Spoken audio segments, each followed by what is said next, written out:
মেয়ের Facebook password তার boyfriend জানে। ছেলেটা চাওয়া মাত্রই দিয়ে দিয়েছে।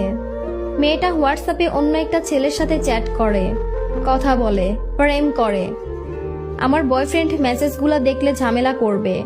ফেসবুকে মেসেজ করব না, যা হবে হোয়াটসঅ্যাপেই হবে।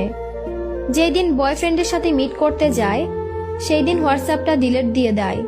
মেয়েটার ফেসবুক আইডি 3টা, জাস্ট একটার কথাই বয়ফ্রেন্ড জানে। সে আইডির পাসওয়ার্ড আবার তার কাছেই আছে। সে তো ভাবে, একটা লয়াল গার্লফ্রেন্ড পাইছি। কারো সাথেই কথা বলে না, মেসেজ করে না আমি ছাড়া। মেয়েটার অন্য 2 আইডিতে উতাল পাতাল প্রেম চলে, কিন্তু ছেলেটা জানে না।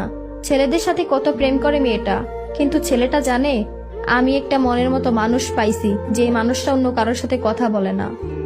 আরে ব্রো, যার ঠকানোর চিন্তা থাকে সে কোনো না কোনো ভাবেই ঠকাবে। তাকে আটকাতে পারবা না তুমি।